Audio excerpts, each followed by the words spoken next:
मन से परे हो जाता है, मैं और मेरेपन से परा हो जाता है। उसको केवल अपने अपने के लिए नहीं करेगा, संसार में सबको भगवान की दृष्टि, भगवान ही देखता है, सब में भगवान को देखता है। मोह से मुक्त हो जाता है, ज्ञान से मुक्त हो जाता है। जित संग दोषा, जो आसक्ति रूपी दोष है ना, हमें जो परेशानी होती है वो केवल आसक्ति से होती है। जहाँ चाहे कोई वस्तु हो चाहे व्यक्ति हो, जब हमारी उसकी वैषयिक आसक्ति हो जाएगी, वैषयिक आसक्ति, सांसारिक आसक्ति, बस जैसे भी शो होगा हम परेशान हो जाएंगे। अगर वैषयिक आसक्ति नहीं तो कोई दिक्कत नहीं आती है, उसमें थोड़ा सा समझ में आएगा फिर ठीक हो जाता है। तो कि ये तो संयोग वियोग तो बना रहता है ऐसा।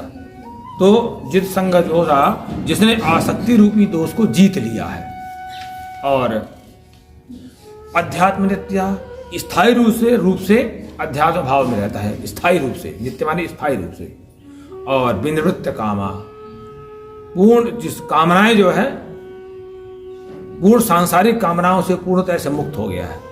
संत हृदय जिमि उपजना कामा, जैसे जैसे हृदय में आपके संतत्व बढ़ता जाएगा वैसे वैसे सांसारिक कामनाएं नष्ट होती जाएंगी। ये बहुत बड़ा प्रमाण है। मैं हमेशा कहता हूँ अपना थर्मामीटर स्वयं लगाइए, अपनी उन्नति का, अपनी चेतना का, कि हम कितने हैं, क्या कहाँ तक पहुंचे हैं अभी तक, हम अपनी यात्रा में कहाँ तक पहुंचे हैं। जैसे जैसे सांसारिक कामनाएं, जैसे जैसे संतत्व बढ़ता जाएगा वैसे वैसे आपकी कामनाएं, सांसारिक कामनाएं आपकी नष्ट होती जाएंगी। माने वो कामनाओं से व्यक्ति विनिवृत्त होने जाता है। तो भगवान कहते हैं विनिवृत्त कामा, निवृत्त कहते थे, दो उपसर्ग लगाए, कहा है वी अलग उपसर्ग है, नी अलग उपसर्ग है, द्वितीय उपसर्ग लगे। तो कहते हैं भगवान की वो व्यक्ति का सांसारिक कामनाओं से, सांसारिक इच्छाओं से, सांसारिक संग्रह प्रवृत्ति, सांसारिक विषय वस्तुओं से वो मुक्त हो जाता है। और सुख दुख संज्ञा द्वंद्व ही भी मुक्त, द्वितीय द्वंद्व होते हैं जिसको हम राग द्वेष कहते हैं, जिसको हम सुख दुख कहते हैं। राग में हम सुख महसूस करते हैं, सुखाभास महसूस होता है, और द्वेष में जो है तो दुख होता है। तो जो हमारे द्वितीय द्वंद्व हैं, दुख और सुख नामक, उनसे व्यक्ति मुक्त हो जाता है। और ऐसे व्यक्ति अमूढ़ाः तत् अव्ययम पदम गच्छन्ति, उस अविनाशी परम पद को प्राप्त होते हैं।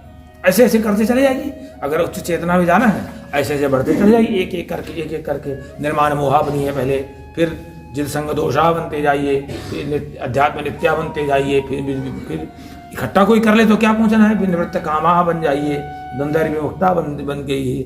और ये इस तरह से वो भगवान का जो परम पद है ना, वो कहीं बना नहीं है। कहते हैं कि जानते हो कितना अच्छा है वो, न तद्भासयते सूर्यो न शशांको न पावका यद गत्वा न निवर्तन्ते तद्धाम परमं मम। भगवान कहते हैं उस स्थान को जब कोई व्यक्ति प्राप्त कर लेता है मेरे परम पद को, तो वहां से कभी लौट करके नहीं आता। यद गत्वा न निवर्तन्ते तद्धाम परमं मम, वो मेरा परम धाम है, जहां पहुंच करके, जिस गति में पहुंच करके, जिस उच्च चेतना में पहुंच करके फिर वो लौट नहीं पाता, लौटता ही नहीं वहां से लौटता ही नहीं है, बस उसी में रमण करता रहता है भगवान में ही। क्योंकि न तद्भास है, वो स्थान ऐसा है, न तो वहां पर सूर्य का प्रकाश पहुंचता है कि आप सूर्य के द्वारा, सूर्य के प्रकाश से आप वहां पर पहुंच जाए, न चंद्रमा का और न अग्नि का। अब अगला जन्म हमारा बना तो लोग देखिएगा, हर व्यक्ति का हर व्यक्ति का जन्म अलग अलग तरह से होता है और अलग अलग संस्कार होते, तो कैसे आते हैं उसमें, कैसे आते हैं। भगवान कहते हैं कि ममैवांशो जीवलोके जीवभूता सनातना मना षष्ठी इंद्रियाणि प्रत्यस्थान कर्षति।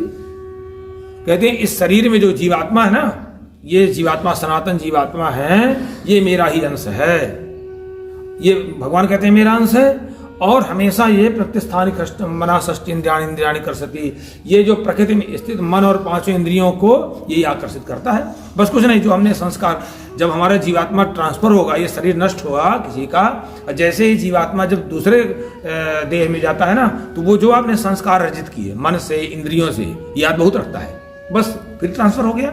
आपने जीवन पर क्रोध किया, मरते समय भी क्रोध में जीवित रहे, तो फिर अगले जन्म में सांप को, फिर कहाँ वो सांपे वाली होनी मिलनी है, या मनुष्य में कदाचित मिल जाए तब भी क्रोध में रहेंगे, क्योंकि आपने अर्जित तो आपने किया है ना, संचय तो आपने किया है ना, किसी दूसरे ने थोड़ी संचय किया है।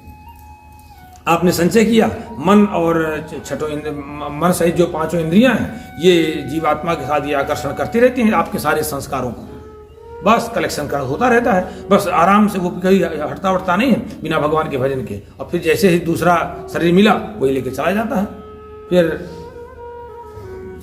उसी में फिर भोगता रहता है। इस तरह से नरक की प्राप्ति होती है। इस तरह नरक मतलब दुख, और थोड़ी कहीं बना है नरक, दुख की प्राप्ति होती है।